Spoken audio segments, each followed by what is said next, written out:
Hello friends, நான் இப்போ சளிக்காய் ஒரு கஷாயம் செய்து காட்ட போகிறேன். ஓமவல்லியில் 4 போடுறேன், தூதுவளை, துளசி, மல்லி, மிளகு, சின்ன சீரகம், மஞ்சத்தூள், இஞ்சி, எலுமிச்சம்பழம். சட்டி வச்சுட்டு தேவையான எங்களுக்கு தேவையான அளவு தண்ணியை நாங்கள் எடுப்போம். இப்போ அதில் 1.5 சொம்பு தண்ணி விட்றேன். இதில் கஷாயத்துக்கு 1.5 சொம்பு தண்ணி விட்றேன். தூதுவளையை போடுறேன். எனக்கு உங்களுக்கு எவ்வளோ அளவு அது போடுங்க, அது அவ்வளோ நல்ல. அதுக்கு ஒரு கப்பில் போடுறேன் தூதுவளை. இது சின்ன ஒரு கப்பில் மல்லி போடுறேன்.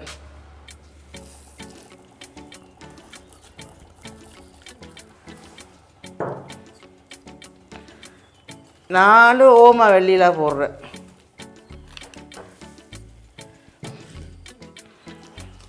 துளசி தேவையான அளவு போடலாம்.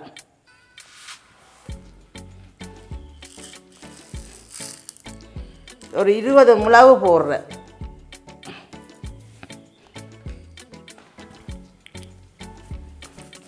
சின்ன சீரகம்,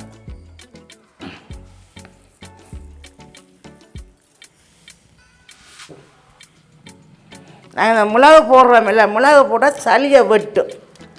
என்ன விட நெஞ்சில் அந்த சளி அப்படியே எடுத்து போடும். மஞ்சத்தூள்,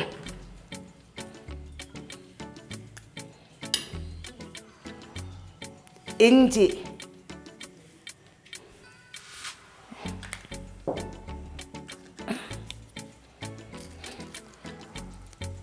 எலுமிச்சம்பழம்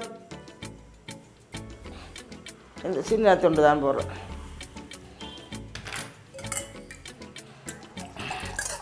நான் போட்டு வேக வைக்க வரோம். தண்ணியில் வச்சு வேகட்டக்க கஷாயம் வெந்த உடனே கஷாயத்தை வடித்து பனங்கற்கண்டு போடலாம். பனங்கற்கண்டை போட்டு வடித்து சளிக்காய கஷாயம் காய்ச்சி முடிச்சுட்டேன். இது 1/2 மணித்தியெல்லாம் இந்த இது கொதிக்க வைக்க வரும். எல்லாம் சேர்த்து கொதிக்க வச்சு இன்னும் பனங்கற்கண்டும் போட்டுங்கன்னா நல்லா இருக்கும். சளிக்கு தன்பாலையே வெட்டும். எப்படி வடிக்க அப்புறம் பாருங்க.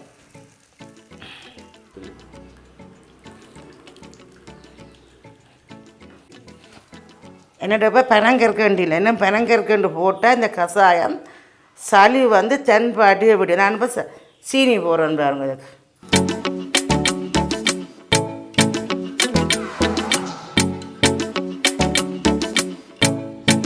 இந்த கஷாயத்தை காலமே நீங்கள் வெறும் வயிற்றில் டீ குடிக்கிறீங்க, அதே மாதிரி இதை குடியுங்க. அப்போ உடம்புக்கு நல்லா.